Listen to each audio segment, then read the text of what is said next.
Hello students, कैसे हो आप सब? आप सभी का स्वागत है यार स्क्वाड यूट्यूब चैनल में। इस वीडियो के अंदर में हम लोग डिस्कस करने वाले हैं कि 99 परसेंटाइल अगर आप लोगों को फिजिक्स के अंदर में लाना है जेईई मेन 2026 में, तो क्या उसके सीक्रेट्स हैं, तुक्का स्ट्रैटेजी का आप यूज करके कैसे 99 परसेंटाइल ला सकते हो फिजिक्स में। सिमिलर वीडियो मैंने मैथ्स के अंदर ऑलरेडी कर दी है, उसका भी लिंक आपको डिस्क्रिप्शन में मिल जाएगा, उसको आप लोग जाके जरूर से देख लेना। इस वीडियो को देखने के बाद में यहाँ पर इस वीडियो में हम लोग स्पेशली फिजिक्स को कंसिडर करेंगे और फिजिक्स के अंदर में सारी चीजें देखेंगे कि 99 परसेंटाइल हमें कितने मार्क्स पे चाहिए होता है, नॉर्मली आपकी रियलिटी क्या रहती है कि आप कितने मार्क्स तक स्टक हो जाते हो, वहां से तुक्का ट्रिक्स का यूज करके आप कैसे बढ़ा सकते हो अपने स्कोर को, 99 परसेंटाइल कैसे ला सकते हो। मैं अपने सीक्रेट्स भी बताऊंगा, कैसे मेरे को एनआईटी त्रिची में एडमिशन मिला था, तुक्का स्ट्रैटेजी का यूज करके मैंने स्कोर्स बढ़ाए थे इंडिविजुअल सब्जेक्ट्स के अंदर में। और मैं आप लोगों को यहाँ पर फिजिक्स के अंदर में कुछ प्रीवियस ईयर क्वेश्चंस लेकर ट्रिक्स भी दिखाऊंगा कि कैसे आपको तुक्का ट्रिक्स लगाना है। तो ओवरऑल एक कंप्लीट डिटेल्ड वीडियो होने वाली है आपके 99 परसेंटाइल फॉर फिजिक्स के अंदर में। वीडियो में आगे बढ़ने से पहले मैं आपको बता दूं, ये मेरा जेईई मेन 2026 का तुक्का ट्रिक्स कोर्स है। इससे आप 60 to 80 मार्क्स एक्स्ट्रा बूस्ट कर सकते हो अपने एग्जाम में। इसके अंदर में आप स्ट्रक्चर्ड मैनर में सारे ट्रिक्स सीखते हो, पूरा स्ट्रक्चर्ड कोर्स होता है। चाहे जितने ट्रिक्स है आपके, ऑप्शनल एलिमिनेशन, इंटेलिजेंट गेसिंग, जुगाड़ ट्रिक्स, ठीक है, साइंटिफिक चीट कोड्स, हैक्स, जितने तरीके के जो ट्रेंड है, लेटेस्ट जेईई मेन के जो क्वेश्चंस है वो आप इसके अंदर में देखोगे। अलग अलग टाइप के क्वेश्चंस में आप तुक्का लगाना सीखोगे साइंटिफिक तरीके से। श्योर शॉट आपका मार्क्स बूस्ट होता है 60 to 80 मार्क्स। सारी चीजें आपको विद प्रूफ विद डिमॉन्स्ट्रेशन इसके अंदर में दिखाई जाती है। रिस्क जो है उसको आप मैनेज करते हुए तुक्का मारोगे, मतलब नेगेटिव मार्किंग को टैकल करते हुए आप तुक्के मारोगे और 60 to 80 मार्क्स यहाँ पर नेट स्कोर आप बूस्ट करोगे। अगर आप एकदम जीरो पे हो तो भी आप 80 to 100 मार्क्स पहुंच सकते हो इस कोर्स के थ्रू। एंड अगर आप एक 70-80 नंबर, 100 नंबर इस रेंज में हो तो आप वहां से 150, 160, 170 जो आपको एनआईटीज सिक्योर करने के लिए जो स्कोर चाहिए उतना आप पहुंच सकते हो। प्राइस काफी अफोर्डेबल है। इम्पैक्ट को अगर आप देखोगे तो लिंक इसका डिस्क्रिप्शन में दिया हुआ है। कोई भी क्वेरी होती है हमारी टीम को आप व्हाट्सअप करके पूछ सकते हो। एनरोल करने का प्रोसेस बड़ा सिंपल है, जाओ जाके पेमेंट प्रोसेस कंप्लीट करो एंड इमीडिएटली आप जो है कंटेंट देखना स्टार्ट करो। साथ में free mock test with solutions भी हम लोग प्रोवाइड कर रहे हैं, जिसके आप ट्रिक्स जो सीखोगे उसको आप अप्लाई करके एग्जाम के पहले देख भी सको, चेक भी कर सको। और फुल पेपर तुक्का ट्रिक्स का डेमोन्स्ट्रेशन भी आपको इसके अंदर में मिलेगा कि एग्जाम सिनेरियो में कैसे आपको तुक्का ट्रिक्स लगाना है, मैं कैसे लगाता हूँ, सारे सीक्रेट्स मेरे जो है आपको इसके अंदर में देखने को मिलेंगे। सबसे पहले हम लोग यहाँ पर समझते हैं कि 99 परसेंटाइल अगर आपको फिजिक्स के अंदर में चाहिए तो आपके जो है मार्क्स कितने होने चाहिए। अगर हम बात करें 99 परसेंटाइल इन फिजिक्स, और अगर हम एवरेज स्कोर की बात यहाँ पर करें, पेपर टू पेपर डिपेंड करता है, शिफ्ट वाइज डिपेंड करता है, बट अगर हम एवरेज स्कोर की बात करें तो you have to target somewhere around 75 out of 100। ठीक है, किसी किसी में 75 से कम 65, 66 इतने में हो जाता है। किसी में अगर इजी पेपर आ रहा है तो 80, 85 ऐसा आ जाता है। तो अगर आप 75 टारगेट रखोगे फिजिक्स में, मैथमेटिक्स के अंदर में target was less, that was below 50, but अगर आप फिजिक्स में देखना चाहो तो 75 आपको टारगेट यहाँ पर रखना चाहिए for 99 percentile in January attempt. अब ये स्कोर अचीव कैसे होता है, आप अगर यहाँ पर बात करो सिंगल करेक्ट टाइप क्वेश्चंस की, तो नॉर्मली क्या होता है, बच्चे 18 क्वेश्चंस के आसपास अगर अटेम्प्ट करते हैं और उस 18 में से आपके अगर 16 सही होते हैं और अगर आपके 2 गलत हो जाते हैं, ठीक है, तो आप देख सकते हो यहाँ पर आपका स्कोर आ रहा है +64 का और यहाँ पर हो रहा है -2। ये सिंगल करेक्ट की मैं यहाँ पर बात कर रहा हूँ। और अगर मैं यहाँ पर न्यूमेरिकल टाइप की बात करूं तो वहां से आप 3 क्वेश्चन अगर करते हो, ठीक है, तो 3 क्वेश्चन के आपको जो है 12 नंबर। तो आप देख सकते हो 64 - 2 62 + 12 दैट इज 74, आपका क्लोज टू 74-75 मार्क्स 99 परसेंटाइल आता है। ये आपको करना पड़ेगा।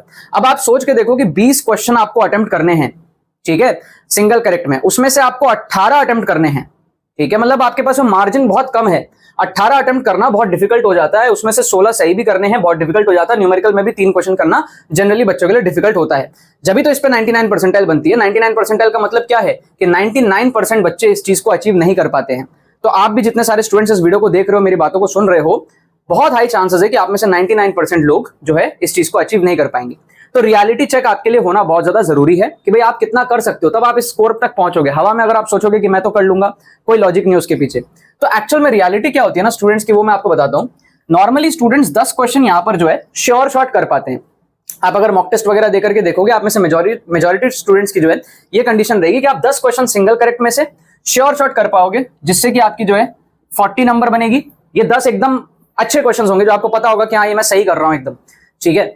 और अगर हम न्यूमेरिकल टाइप की बात करें तो वहां से 2 क्वेश्चन आप जो है श्योर शॉट निकाल सकते हो, 8 नंबर आप यहां पर निकाल सकते हो। मैक्सिमम जो स्टूडेंट्स होते हैं ना, उनका जो स्कोर रहता है वो 48 के आसपास जो है ना वो स्टक रहता है, ठीक है, 48 to 50 ये स्कोर आपका स्टक रहता है। और इस स्कोर से अब आपको बढ़ाना है 75 तक लेकर के जाना है।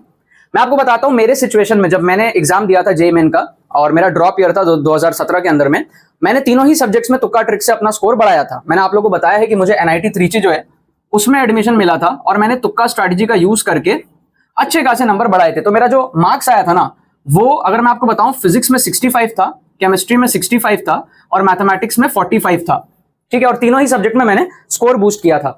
तो मैथ्स का मैं आप लोगों को बता चुका हूं मैथ्स वाले वीडियो पे। फिजिक्स की अगर हम बात करें ना, केमिस्ट्री का हम अगले वीडियो में डिस्कस करेंगे। फिजिक्स की अगर मैं बात करूं तो अराउंड वही 45-50 मार्क्स के आसपास जो है उस रेंज में ही मेरा पोटेंशियल था, ठीक है। वहां से मैंने जो है 65 तक स्कोर अचीव किया था। तो जो भी डिसेंट कैटेगरी के स्टूडेंट्स होते हैं वो इतना ही कर पाते हैं, 40 to 50। और उस टाइम पे पेपर थोड़ा टफ हुआ करता था, अभी के टाइम पे थोड़ा पेपर इज इजी, राइट। तो आप ना ये जो स्कोर है 48, यहां पर आपके पास में दो ऑप्शन होता है, या तो आप पेपर को यहीं पे छोड़ दो इतना ही करके, ठीक है। अब इस केस में रिस्क क्या रहता है ना कि आपका तीनों सब्जेक्ट में कोई एक सब्जेक्ट भी थोड़ा सा खराब रहा तो आपका ओवरऑल स्कोर 100, 120, 130 इस रेंज में स्टक हो जाएगा, क्योंकि आप मैथ्स में इतना लाओ जरूरी नहीं है, कम हो सकता है आपका। तो इस रेंज में रहना थोड़ा सा डर वाला बात रहता है, थोड़ा सा रिस्क वाला बात रहता है। तो यहां पर आपको क्या करना चाहिए, तुक्का ट्रिक्स का यूज करना चाहिए और बचे हुए क्वेश्चंस अटेम्प्ट करने चाहिए, स्पेशली जो सिंगल करेक्ट टाइप क्वेश्चंस है वो। अब तुक्का ट्रिक्स का अगर आप यूज कर रहे हो तो आपको किस तरीके से यूज करना है वो मैं अभी आपको यहां पर बताता हूं। आपने जो ये 10 क्वेश्चन है ना, एक्स्ट्रा 10 क्वेश्चन तो आपने 40 नंबर फिक्स कर लिया सिंगल करेक्ट में, जो बचा हुआ 10 क्वेश्चन है उसको अटेम्प्ट करना है। उसमें क्या सिनेरियो बनने की पॉसिबिलिटी मैं आपको बताता हूं। 10 में से आप 6 सही कर सकते हो और 4 आपके गलत होंगे। अब देखने में आपको लग रहा होगा कि सर 6 क्वेश्चन 10 में से सही करना तुक्का ट्रिक्स का यूज करके, ये तो पॉसिबल नहीं है। इसी के लिए आपको थोड़ा सा सीखना पड़ेगा, मैं आपको समझाऊंगा, एक आइडिया दूंगा मैं आपको इसी वीडियो के अंदर में, लास्ट में हम क्वेश्चंस भी करेंगे। इस 6 क्वेश्चन जो सही होने के पीछे की लॉजिक है मैं आपको बताता हूं।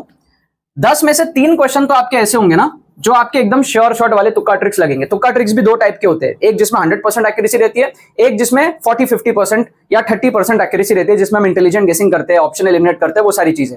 तो 3 क्वेश्चन आप ऐसे निकाल सकते हो जो श्योर शॉट वाले होंगे, और जो बचा हुआ 7 है ना उसमें से 3 और आप निकाल सकते हो, ठीक है। तो दोनों को अगर आप मिला लोगे, 3 श्योर वाले और बचा हुआ 7 में से 3, मतलब कि आपका 6 यहां पर टोटल 10 में से सही हो सकता है।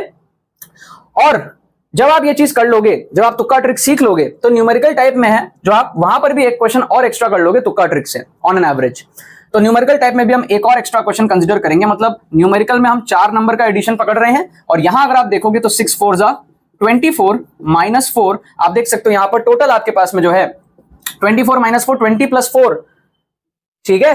ये आपका 24 मार्क्स का इंक्रीमेंट आ रहा है, जो आपका 48 से आपको सीधा लेकर के चले जाएगा कितना, 72 मार्क्स तक, and that is close to your 99 percentile. क्या आपको लॉजिक समझ में आया? तो ये फायदा होता है तुक्का ट्रिक्स लगाने का कि आप बचे हुए क्वेश्चंस अगर अटेम्प्ट करते हो तो आप इस तरीके से स्कोर को बूस्ट करते हो। मैंने भी यही करा था NIT त्रिची के लिए, फिजिक्स में भी, मैथ्स में भी और केमिस्ट्री में भी, तीनों सब्जेक्ट में करा था। मैथ्स में आपको मैंने बताया कि मेरे तो 15-20 नंबर के आसपास ही हो रहे थे, वहां से मैं 45 पे गया। फिजिक्स में भी मेरा पीछे था, 50 के कमी था। अब यहां पर एक ना ये भी रहता है कि सर तुक्का अगर हम मारेंगे तो हमारा स्कोर कम तो नहीं हो जाएगा। स्कोर कम नहीं होता है, अगर आप साइंटिफिक तुक्का ट्रिक्स लगाओगे तो स्कोर कम नहीं होता है। अगर आप नॉर्मली गेसवर्क भी करोगे तो भी आपके 10 में से 2-3 सवाल सही हो जाएंगे। अगर आप लाइन से सारे ऑप्शन सेम भी मार्क करोगे तो उसमें से 2 सवाल आपके सही निकल जाते हैं। मैं वो करने नहीं कह रहा हूं, बट आपको मैं बता रहा हूं कि तुक्का ट्रिक से आपका स्कोर कम नहीं होगा। 10 क्वेश्चन आप अटेम्प्ट करोगे, उसमें से 2-3 भी सही होंगे तो आपको मिल गए 8 नंबर या 12 नंबर। बचा हुआ आपका 7-8 गलत भी हो जाए तो भी आपका जो उसको कंपेंसेट कर देता है, स्कोर घटता नहीं है, ठीक है। सो आपकी तुक्का एक्यूरेसी जो है ना, वो मैं हमेशा कहता हूं कि 40+% आपका होना चाहिए। 40+% की आपकी अगर तुक्का एक्यूरेसी है तो आपका स्कोर घटता नहीं है, ठीक है। 40% का मतलब क्या है कि आप 10 में से एटलीस्ट 4 सवाल यहां पर सही करो। इतना आप अगर करोगे तो आपका स्कोर अच्छा खासा बूस्ट होगा। आपको तुक्का ट्रिक्स लगाना चाहिए वहां पे, राइट। सो बॉर्डर लाइन सिनेरियो में क्या रहता है ना, 20% का जो है सिनेरियो बॉर्डर लाइन का रहता है। 20% तुक्का एक्यूरेसी बॉर्डर लाइन का है कि 10 में से 2 सही करोगे, 8 गलत करोगे तो नील हो जाएगा। तो मैं सजेस्ट करता हूं कि आप अपने 20% तुक्का एक्यूरेसी को 40% पे लेके जाओ एटलीस्ट, ठीक है। फिजिक्स में क्योंकि ट्रिक्स लगाना आसान होता है तो हम यहां पर 60% कंसीडर कर रहे हैं। मैं आपको डिमॉन्स्ट्रेट भी अभी करके यहां पर दिखाऊंगा, समझाऊंगा। क्या आपको बात समझ में आ गया? पूरा चीज आपको समझ में आ गया किस तरीके से आपको क्या करना है। अब हम कुछ क्वेश्चंस को देखेंगे और हम समझेंगे कि किस तरीके से चीजें अप्लाई होती है। तो मैं आपको दोनों तरीके के ट्रिक्स दिखाऊंगा, एक श्योर शॉट वाले भी जिसमें मैं कह रहा हूं कि भाई 3 क्वेश्चन आप उठा सकते हो तो वो कैसे ट्रिक्स होते हैं, और आप 7 में से 3 कर पाओगे, इंटेलिजेंट गेसिंग, ऑप्शन एलिमिनेशन, तो वो कैसे होते हैं आपको दोनों में यहां पर समझाने की कोशिश करूंगा। कुछ मेरे पास में क्वेश्चन है JMN 2025 के, एक एक करके हम क्वेश्चन को यहां पर देखेंगे। क्वेश्चन नंबर 1 आप यहां पर देखो। सबसे पहले क्या दिया हुआ है, for a hydrogen atom the ratio of the largest wavelength of Lyman series to that of the Balmer series is.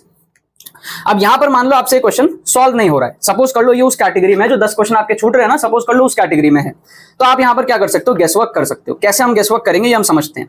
आप अगर ऑप्शंस देखोगे ना तो आपको ऑप्शन में दिख रहा है 5:36, आपको दिख रहा है 5:27, आपको दिख रहा है 3:4 और आपको दिख रहा है 27:5। तो क्लियरली आपको समझ आ रहा है कि पॉसिबिलिटी अगर आप देखो गेस वर्क करने की तो इन दोनों में होने के चांसेस है, क्योंकि ये दोनों क्या रेसिप्रोकल है, एक जैसे दिखने में ऑप्शन है। तो 4 में से अगर 2 ऑप्शन अगर एक जैसे दिखने में हो, चांसेस हाई होता है कि उसमें से आंसर हो। और अगर आप देखोगे ना कि न्यूमरेटर छोटा है डिनोमिनेटर से मैक्सिमम केसेस में, यहां न्यूमरेटर छोटा है डिनोमिनेटर बड़ा है, यहां न्यूमरेटर छोटा है डिनोमिनेटर बड़ा है, यहां भी न्यूमरेटर छोटा है डिनोमिनेटर बड़ा है। सिर्फ ये एक ही केस है जहां पर न्यूमरेटर बड़ा है डिनोमिनेटर से। तो हर एंगल से अगर हम देखें ना तो ऑप्शन बी की पॉसिबिलिटी सबसे हाई है तुक्का मारने के लिए। ऑप्शन बी को अगर आप तुक्का मारोगे यहां पर पॉसिबिलिटी आपकी हाई है।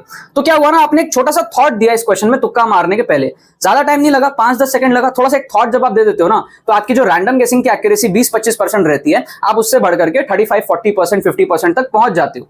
और इस क्वेश्चन में आप कह सकते हो कि हाँ 50-60% चांस है कि आपका आंसर सही हो जाएगा, क्योंकि आपने बहुत तगड़ा यहां पर लॉजिक ऑप्शंस के थ्रू लगाया है। ठीक है ना।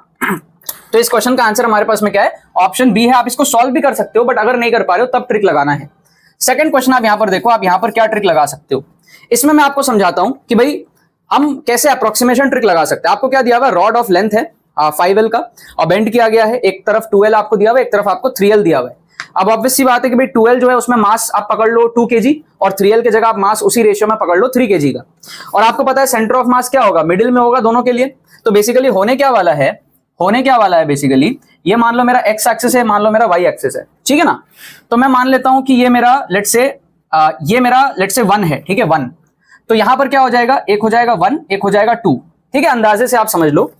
तो यहां पर जो हमारे पास में है ना 2L, उसका सेंटर ऑफ मास कहां आएगा, 1,0 पे आएगा, 1,0 पे आएगा, है ना 2L का लेट्स से। और उसकी जो मास है मैं समझ लेता हूं दिस इज 2 kg, ठीक है। और यहां पर जो 3L था 1 2 3 तक था, 3L था, उसका सेंटर ऑफ मास कहां आएगा, 1.5L पे आएगा, 1.5 पे आएगा। तो इसको मैं पकड़ लेता हूं कितना 0,1.5 और इसकी मास में ले लेता हूं कितनी 3 kg पकड़ लेता हूं, राइट। अब आप एक सिंपल सा चीज सोचो, अगर मैं इसको ज्वाइन करता हूं तो इस लाइन में कहीं पे सेंटर ऑफ मास आएगा। अब अगर ये दोनों मासेस सेम होते, दोनों अगर 2 kg होता तो सेंटर ऑफ मास बीच पे आता, है ना। अगर ये सपोज कर लो, इमेजिन करो ये भी 2 kg होता अगर, तो 2 kg दोनों का सेंटर ऑफ मास मिडिल में आता। मिडिल में आता मतलब कहां आता, 0.5 और यहां पे 0.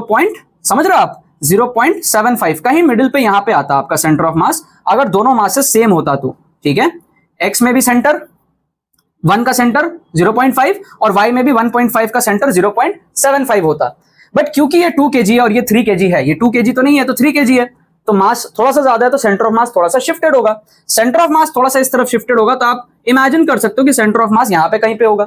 अब अगर सेंटर ऑफ मास यहां पे कहीं पे होगा, पहले क्या सीन बन रहा था, अगर दोनों मासेस सेम होते तो हमारा x सेंटर ऑफ मास जो है वो कितना आता 0.5 और हमारा जो y सेंटर ऑफ मास वो कितना आता 0.75। तो आप देख सकते हो दिस इज 1.5 टाइम्स, ठीक है। अब क्योंकि थोड़ा सा इस तरफ गया है तो हमारा x में जो है वैल्यू थोड़ी सी कम हो जाएगी और y में जो है ना वैल्यू थोड़ी सी बढ़ जाएगी, ठीक है। अब x में अगर वैल्यू थोड़ी सी कम हो जाएगी, y में थोड़ी सी बढ़ जाएगी, क्योंकि ये थोड़ा सा इस तरफ आ रहा है, थोड़ा सा इधर जा रहा है, तो x में कम और y में ज्यादा। तो ये जो हमारा मल्टीपल है ये 1.5 से भी बड़ा हो जाएगा। अब आप यहां पर देख सकते हो कि ऑप्शन ए जो है ना, ऑप्शन ए, उसमें देखो मल्टीपल क्या दिया हुआ है 2i + 3j, 1.5 का मल्टीपल है, इसको आप एलिमिनेट कर दो। ऑप्शन बी अगर आप देखोगे तो 3 और 7 है, तो 2 से बड़ा का मल्टीपल है, मतलब कि ये पॉसिबल है, ये हो सकता है आंसर। ऑप्शन सी अगर आप देखोगे ना तो यहां पर दिया है 5 और 8, ये तो मल्टीपल आपका छोटा है ना, ज्यादा बड़ा नहीं है मल्टीपल। मतलब आप समझो कि होगा क्या ना, ये 0.5 है, ये लेट से आपका 0.4 बन जाएगा और ये आपका 0.75 है, ये लेट से आपका 0.9 बन जाएगा, ठीक है। तो डबल से बड़ा तो आएगा मल्टीपल, ठीक है, क्योंकि ये भी छोटा हो रहा है और वो भी बड़ा हो रहा है। तो ये जो आपके पास में है ना, ये आपका थोड़ा सा छोटा ही लग रहा है, 5 और 8 ज्यादा बड़ा नहीं लग रहा है, इसको भी आप एलिमिनेट करो। और ऑप्शन डी जो है ना आपका, वो आपका 4 और 9 दिया हुआ है, जो मैं आपको बात कह भी रहा हूं एक्चुअली कि 0.5 से थोड़ा सा पीछे जाएगा, 0.4 हो सकता है, और ये आपका 0.75 से थोड़ा सा ऊपर जाएगा, हो सकता है कुछ 0.9 के आसपास हो। तो देयर इज अ पॉसिबिलिटी कि ऑप्शन डी हो सकता है और ऑप्शन बी भी हो सकता है, दोनों हो सकते हैं। दोनों में से आपको इंटेलिजेंट गेसिंग करना है। मैं इस केसेस में डी ऑप्शन को वो करता, तुक्का मारता, बी को एलिमिनेट करता। रीजन बीइंग कि मेरे को फील आ रहा है 0.5 से 0.4 तक आएगा और ये 0.75 से थोड़ा सा ऊपर 0.9 तक जाएगा। Considering the slope and everything I can feel that. तो बेस्ट पॉसिबल ऑप्शन है यहाँ पर ऑप्शन डी। अदरवाइज आपको ज्यादा अगर ना समझ आए तो हो सकता है आप बी भी मार्क कर दो, बट ए और सी डेफिनेटली एलिमिनेटेड है। इस तरीके से हम अपनी एक्यूरेसी को बढ़ा रहे हैं। क्या आपको बात समझ में आया? एक्यूरेसी कैसे बढ़ानी है, ठीक है, एक्यूरेसी बढ़ाओ फिर आप तुक्का मारो। तो हम जो बात कह रहे हैं यहां पर कि हमारा इतना सही होगा 10 में से, वो कैसे होता है मैं आपको एक वाइब दे रहा हूं यहां पर। क्लियर हो गया? ये कुछ ऐसे ट्रिक्स थे जहां पर हम एक्यूरेसी बढ़ाने की बात कर रहे हैं। श्योर शॉट वाले कैसे होता है कुछ और समझते हैं। यहां पर क्वेश्चन नंबर 3 को आप देखो, यहां पर क्या दिया हुआ है, दो प्रोजेक्टाइल दिया हुआ है, एक है 45 प्लस अल्फा, एक है 45 माइनस अल्फा, और सेम इनिशियल स्पीड वगैरह है, ratio of the time of flight आपको पूछा है। अब यहां पर हम श्योर शॉट कैसे सही कर सकते हैं, वो भी जुगाड़ से। मान लो ये क्वेश्चन आपसे सॉल्व नहीं हो रहा, आप एक काम करो, लेट कर लो, let alpha equals to 15 degree. Alpha को 15 डिग्री लेने से आपका क्या हुआ, एक आपका हो गया 60 डिग्री और एक आपका हो गया 30 डिग्री। ठीक है, अब अगर एक 60 डिग्री हो गया और एक 30 डिग्री हो गया तो आपका बेसिकली होने क्या वाला है, टाइम ऑफ फ्लाइट का फॉर्मूला क्या होता है, 2u sin थीटा बाई जी। ठीक है ना, time of flight is 2u sin theta by g. तो sin 60 अपॉन sin 30 का रेशियो आएगा, टाइम का रेशियो अगर हम देखने जाए यहां पर तो। एंड sin 60 हमारे पास में होता है कितना, sin 60 is √3/2 and sin 30 is 1/2। तो 2 से 2 कटेगा, 1.7 आएगा इसका टाइम का रेशियो, अगर मैं अल्फा को 15 लेता हूं तो। अब आप देखो ऑप्शन ए में 1 दिया हुआ है, तो ऑप्शन ए तो पहले एलिमिनेट हो गया। ऑप्शन सी अगर आप देखोगे तो क्या दिया हुआ है, 1 plus sin 2 alpha upon 1 minus sin 2 alpha. अब sin 2 अल्फा क्या हो जाएगा, sin 30 हो जाएगा, है ना, क्योंकि अल्फा 15 डिग्री ले रहे हैं। तो ऑप्शन बी में क्या हो जाएगा, 1 plus sin 30 which is half upon 1 minus sin 30 which is this. फिर आप देख सकते हो 1.5 बाई 0.5 आ रहा है, मतलब 3 आ रहा है, हमको तो √3 चाहिए था, 1.7 चाहिए था टाइम का रेशियो, एलिमिनेट हो गया। ऑप्शन बी और ऑप्शन डी में आप चेक कर सकते हो। ऑप्शन बी में आपको क्लियरली दिख रहा है कि जो न्यूमरेटर है वो छोटा है डिनोमिनेटर से, ठीक है ना, तो वो नहीं होगा। ऑप्शन डी सही है क्योंकि न्यूमरेटर जो है 1 प्लस tan अल्फा है और 1 माइनस tan अल्फा डिनोमिनेटर है, तो न्यूमरेटर बड़ा आना चाहिए क्योंकि 1.7 आ रहा है ना, 1 से छोटा तो नहीं आ रहा है। तो ऑप्शन डी को हम यहां पर तुक्का लगा देंगे, option D is the correct answer for this question. ये 100% सही वाला क्वेश्चन था। जैसे ये वाला क्वेश्चन मैं कह रहा हूं ना कि आप 10 में से ऐसे 3 क्वेश्चन निकाल सकते हो जहां पर accuracy will be very high, close to 100%। ठीक है, और जुगाड़ से क्वेश्चन होते हैं। आपको मैं और क्वेश्चन दिखाता हूं इंटेलिजेंट गेसिंग के। आप यहां पर देखो क्वेश्चन नंबर 4 आप देखोगे ना, यहां पर क्या दिया हुआ है, आपको ग्राफ वगैरह दिया हुआ है। ठीक है, आपको क्या कह रहा है, particle of charge q, mass m and kinetic energy E enters in magnetic field perpendicular to its velocity and undergoes a circular arc of radius r, which of the following curves represent the variation of r with E। अब मान लो आप physics ज्यादा नहीं जान रहे हो या इस पर्टिकुलर केस को आप ज्यादा नहीं समझ पा रहे हो या कर पा रहे हो। आप देखो रेडियस r और E बोल रहा है, कॉमन सेंस वाली बात है ना, एनर्जी अगर ज्यादा होगा तो रेडियस भी ज्यादा होगा ना यार। ठीक है ना, अगर हमारे पास में सर्कल में घूम रहा है, एनर्जी ज्यादा होगी, एक छोटी सी आपको बात आएगी, एनर्जी ज्यादा होगा तो हमारे पास में रेडियस भी बड़ा बनेगा। ये आपको एक फील आ जाएगा, थोड़ा सोचोगे, महसूस कर सकते हो आप इस चीज को कि कम एनर्जी आएगा तो ज्यादा बड़ा रेडियस क्यों होगा। ठीक है, अगर आप इस चीज को महसूस कर सकते हो, यहां पर आप देखो सबसे पहले तो ऑप्शन ए को आप एलिमिनेट करो कि स्ट्रेट लाइन दिया हुआ है, आपको समझ आएगा, इंट्यूशन आएगा कि यहां पर जब इतने सारे कर्व्स दिए हुए हैं तो ए यहां पर होना नहीं बनता है, ये आपको फील आ जाएगी। कोई लॉजिक नहीं है, हर चीज का लॉजिक नहीं होता, लेकिन फील आना चाहिए आपको। तो ए के चांसेस कम है, सी के चांसेस इसलिए कम है क्योंकि आप देखो कि जब E 0 हो जाएगा तो R इंफिनिटी कह रहा है, और जब R 0 हो जाएगा तो E इंफिनिटी कह रहा है। ठीक है, तो ऑप्शन सी वैसे ही एलिमिनेट हो गया, जब R 0 है तो E कह रहा है इंफिनिटी, कुछ भी कह रहा है। बी और डी सही लग रहा है क्योंकि बी और डी में क्या हो रहा है ना कि एनर्जी बढ़ रहा है तो रेडियस भी बढ़ रहा है। ठीक है, या फिर आप वाइस वर्सा भी कह सकते हो, दोनों प्रोपोर्शनल दिख रहे हैं। अब वो स्क्वायर के प्रोपोर्शनल है, 1/2 पावर के प्रोपोर्शनल है, क्या है उस पर मैटर करता है कि भाई कर्व किस तरीके का होगा। ऑप्शन बी वाला कर्व होगा एक्सपोनेंशियल टाइप का, या फिर ऑप्शन डी वाला कर्व होगा जहां पर धीरे धीरे वो कम हो रहा है, वो आगे की बात है। ठीक है, but at least you can eliminate 2 options, B और डी में से आप तुक्का लगा सकते हो। इसका correct answer I guess D होना चाहिए। ठीक है, करेक्ट आंसर इसका होना चाहिए ऑप्शन डी। क्या आपको लॉजिक समझ आ रहा है कैसे एलिमिनेट करना है? आप लोग क्या करते हो ना, क्वेश्चंस देख के छोड़ देते हो, आप सोचते हो मुझे तो कॉन्सेप्ट नहीं आता तो मैं अटेम्प्ट नहीं करूंगा। बट जब आपको ये साइंस समझ आ जाए कि आपको ये अटेम्प्ट करना क्यों जरूरी है, और आपको रिस्क फैक्टर भी समझ आ गया कि हाँ मैं 2 तो सही निकाल ही लूंगा, तब आप इन सारी चीजों को करोगे। और आप मॉक टेस्ट में करके देखना एग्जाम के पहले, आपको समझ आएगा कितनी गेम चेंजिंग स्ट्रेटेजी होती है। राइट, एक क्वेश्चन और मैं आपको दिखाता हूं सॉल्विंग के लिए कि भाई सॉल्विंग को भी आप कैसे फास्ट कर सकते हो। आप क्वेश्चन नंबर 5 यहां पर देखोगे ना, तो जरूरी नहीं है कि हर समय तुक्का मारने के लिए ट्रिक काम आता है, सॉल्विंग ट्रिक्स भी होती है।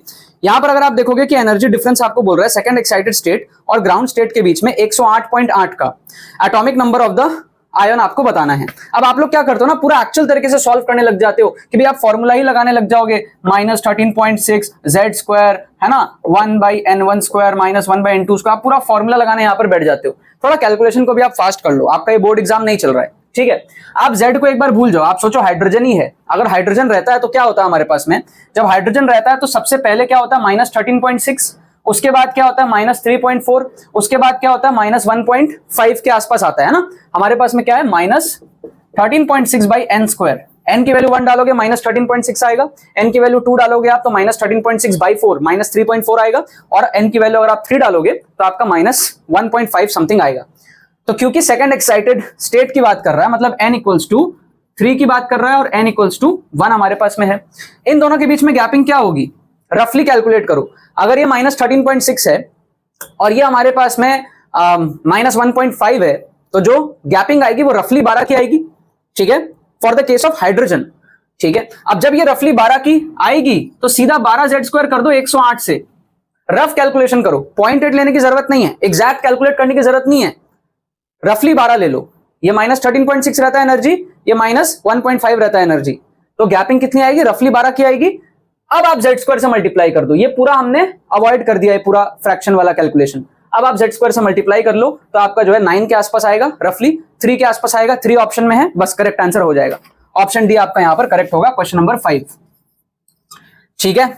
तो अलग अलग टाइप के ट्रिक्स होते हैं, कुछ आपका टाइम सेव करेंगी, कुछ आपके जुगाड़ ट्रिक्स होंगे, कुछ आपके ऑप्शन एलिमिनेशन ट्रिक्स होंगे, कुछ इंटेलिजेंट गेसिंग ट्रिक्स होंगे। मैंने आपको बस एक आइडिया दिया यहाँ पर कि किस तरीके से चीजें काम करती है। तो हमने क्या क्या चीजें डिस्कस करी, सबसे पहले हमने डिस्कस किया 99 परसेंटाइल लाने के लिए मार्क्स कितना चाहिए, रियलिटी चेक हमने डिस्कस किया कि आप कितने पे स्टक होते हो, मैंने किस तरीके से किया था, आपको एक आइडिया दिया, मैंने फिजिक्स में मेरे 65 आए थे, मैं कोई सॉल्व नहीं किया था 65 मार्क्स का। उसके बाद में आपको क्या करना है, 10 क्वेश्चन जो सिंगल करेक्ट है उसको अटेम्प्ट करने हैं, विद 60% एक्यूरेसी आप बना सकते हो, 3 उसमें से श्योर शॉट वाले निकलेंगे, बाकी आपके जो है लोअर एक्यूरेसी वाले निकलेंगे, इतना आपका सही बनेगा। कैलकुलेशन बताया, एक क्वेश्चन न्यूमेरिकल से आप और जोड़ सकते हो ट्रिक से, तो ये आपका कुल मिला के जो स्कोर है वो 72 के आसपास पहुंच जाएगा, 48 पे 24 ऐड करके। क्वेश्चंस भी मैंने आप लोगों को यहाँ पर दिखा दिए, कुछ इंटेलिजेंट गेसिंग वाले, कुछ ऑप्शन एलिमिनेशन वाले, कुछ जुगाड़ हैक्स भी मैंने आपको यहाँ पर समझा दिया। तो एक कंप्लीट वीडियो हमारे पास में रही फिजिक्स के लिए। आप लोगों की डिमांड रहेगी तो ऐसी वीडियो मैं केमिस्ट्री के लिए भी आपको बना के दूंगा, कि जिसमें मैं डिस्कस करूंगा 99 परसेंटाइल तुक्का स्ट्रैटेजी फॉर केमिस्ट्री। मैथ्स की वीडियो डिस्क्रिप्शन में आपको मिल जाएगी लिंक, उसको जाके आप लोग जरूर से देख लेना। और हमारा जो तुक्का ट्रिक्स कोर्स है उसको भी आप एनरोल कर लेना, क्योंकि ये सारी चीजें तब पॉसिबल हो पाएगी जब आप तुक्का ट्रिक्स को मास्टर करोगे। 2-4 क्वेश्चन कर लेने से ऐसा नहीं है कि आप ट्रिक्स लगा लोगे, आपको इसको मास्टर करना पड़ेगा, जो कोर्स से हो सकता है। लिंक उसका डिस्क्रिप्शन में दिया हुआ है और पिन कमेंट में भी आपको मिल जाएगा। चलो बाकी तो बस यही बात है, बहुत बहुत धन्यवाद मेरे साथ इस वीडियो में जुड़ने के लिए, बने रहिए यार।